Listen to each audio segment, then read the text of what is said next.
ಮೇಷರಾಶಿಯವರು ಇವತ್ತಿನ ಪ್ರಕಾರ ನೀವು ಶೇರ್ ಮಾರ್ಕೆಟಲ್ಲಿ ತುಂಬ ದುಡ್ಡನ್ನು ಹಾಕ್ಬೋದು. ಶೇರ್ ಮಾರ್ಕೆಟಲ್ಲಿ ನೀವು ತುಂಬ ದುಡ್ಡನ್ನು ಹಾಕಿದ್ರೆ ತುಂಬ ಲಕ್ಕನ್ನು ಕಾಣುತ್ತೆ. ಯಾಕಂದರೆ ಶುಕ್ರ ನಿಮ್ಮ ರಾಶಿಲಿದ್ದಾನೆ, ಶುಕ್ರ ಮತ್ತು ಧನಸ್ಥಾನಕ್ಕೆ ಬರ್ತಾನೆ. ನೀವು ಶೇರ್ ಮಾರ್ಕೆಟಲ್ಲಿ ದುಡ್ಡು ಹಾಕಿ ನಿಮ್ಮ ಲೈಫಲ್ಲಿ ತುಂಬ ದೊಡ್ಡ ಸಕ್ಸಸ್ಸನ್ನು ಕಾಣ್ತೀರಾ. ಮತ್ತು ಈ ತಿಂಗಳು ಮೇಷರಾಶಿಯರು ಕುಜ ನೀಚನಾಗಿದ್ದಾನೆ, ಹಾಗಾಗಿ ಪ್ರಾಪರ್ಟಿನ ಯಾವುದನ್ನು ಕೂಡ ತಗೋಬೇಡಿ, ಪ್ರಾಪರ್ಟಿನ ಯಾವುದು ತಗೊಳಕ್ಕೆ ಹೋಗಬೇಡಿ. ಮುಂದಿನ ತಿಂಗಳು ತಗೊಳ್ಳಿ, ನಿಮ್ಮ ಪ್ರಾಪರ್ಟಿನ ಒಳ್ಳೆಯದಾಗುತ್ತೆ.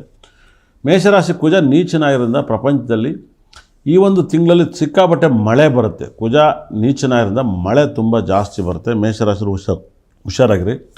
ಮತ್ತು ಮೇಷರಾಶಿಯವರಿಗೆ ಗಾಡಿಯಿಂದ ಆಕ್ಸಿಡೆಂಟ್ ಆಗುತ್ತೆ, ಗಾಡಿ ವಾಹನದಿಂದ ನಿಮ್ಗೆ ಆಕ್ಸಿಡೆಂಟ್ ಆಗುತ್ತೆ. ಮತ್ತು ಮೇಷರಾಶಿಯವ್ರ ಮನೆಯಲ್ಲಿ ಮೊಬೈಲ್ ಕೆಟ್ಟೋಗ್ಬಿಡುತ್ತೆ, ಮೊಬೈಲ್ ಕೆಟ್ಟೋಗುತ್ತೆ, ಗಾಡಿ ಕೆಟ್ಟೋಗ್ಬಿಡುತ್ತೆ, ಮತ್ತು ಮೊಬೈಲ್ ಕೆಟ್ಟೋಗುತ್ತೆ, ಗಾಡಿ ಆಕ್ಸಿಡೆಂಟ್ ಆಗುತ್ತೆ. ಮತ್ತು ನಿಮ್ಮ ಮನೇಲಿ ಏನಾದ್ರು ಕಬ್ಬಿಣದ ಐಟಮು, ಅದು ದೇವ್ರ ಶಿಲೆ ಆಗಿರ್ಬೋದು, ಕಬ್ಬಿಣ ಆಗಿರ್ಬೋದು, ಬಾಣಲೆ ಆಗಿರ್ಬೋದು, ಸಿಲಿಂಡ್ರ್ ಆಗಿರ್ಬೋದು, ಅದರಿಂದ ನೀವು ಏನಾದ್ರು ಡ್ಯಾಮೇಜ್ ಮಾಡ್ಕೊತೀರ ಅಂತ ಹೇಳುತ್ತೆ. ಯಾಕಂದರೆ ಮೇಷರಾಶಿಗೆ